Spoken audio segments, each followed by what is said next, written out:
Assalamualaikum warahmatullahi wabarakatuh. Perkenalkan, nama saya Inayatul Musrifah dari kelas 10 LKA nomor absen 15. Dan saya Aira Nur Fadila dari kelas 10 Layanan Kesehatan A nomor absen 3. Di sini kami akan membuat video mini dokumentari tentang Museum Jenderal Sudirman yang bertujuan untuk melengkapi tugas akhir PSAS mata pelajaran sejarah. Jenderal Besar TNI Anumerta Raden Sudirman atau yang lebih dikenal Jenderal Sudirman adalah seorang perwira tinggi Indonesia pada masa Revolusi Nasional Indonesia. Pada 1944, ia bergabung dengan Tentara Pembela Tanah Air (PETA) yang disponsori Jepang, menjabat sebagai Komando Batalion di Banyumas. Sudirman menjadi saksi kegagalan negosiasi dengan tentara kolonial Belanda yang ingin kembali menjajah Indonesia. Yang pertama adalah Perjanjian Linggarjati yang turut disusun oleh Sudirman, dan kemudian Perjanjian Renville yang menyebabkan Indonesia harus mengembalikan wilayah yang diambilnya dalam agresi militer satu kepada Belanda dan penarikan 35.000 tentara Indonesia. Ia juga menghadapi pemberontakan dari dalam, termasuk upaya kudeta pada 1948. Ia kemudian menyalahkan peristiwa-peristiwa tersebut sebagai penyebab penyakit tuberkulosisnya. Karena infeksi tersebut, paru-paru kanannya dikempaskan pada bulan November 1948. Penyakit TBC-nya diidapnya kambuh. Ia pensiun dan pindah ke Magelang.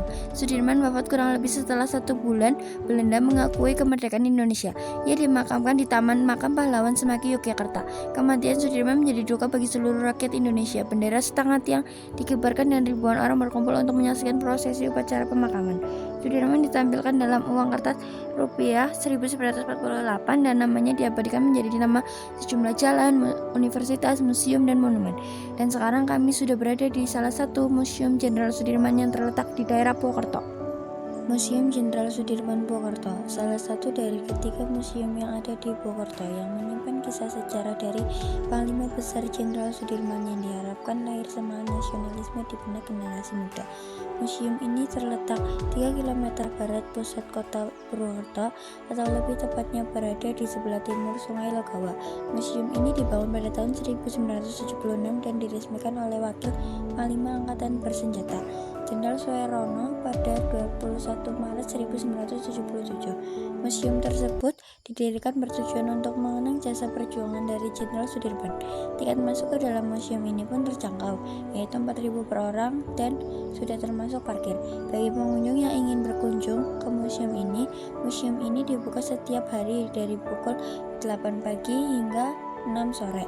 Bangunan museum ini memiliki 2 lantai. Pada lantai 1 terdapat benda-benda peninggalan, 2 diorama tentang kisah perjalanan hidup Jenderal Sudirman, serta foto-foto perjuangan Jenderal Sudirman dalam memperjuangkan kemerdekaan Indonesia. Pada lantai 2 terdapat relief sejarah bangsa Indonesia dalam peperangan kemerdekaan 1945 dan terdapat patung Jenderal Sudirman yang sedang menaiki kuda. Lantai 1 Museum Jenderal Sudirman Purwokerto. Di lantai ini kita bisa menyaksikan 22 diorama riwayat hidup dari Jenderal Sudirman dari awal perjalanan hidup sang jenderal hingga wafat, serta terdapat dokumenter berupa foto yang berada di atas diorama. Selain itu, juga terdapat duplikat tandu yang dipakai Jenderal Sudirman saat sakit dalam memimpin perang gerilya. Lantai 2 Museum Jenderal Sudirman. Pada lantai 2 terdapat patung Jenderal Sudirman yang sedang menunggang kuda, serta terdapat relief sejarah bangsa Indonesia dalam Perang Kemerdekaan 1945.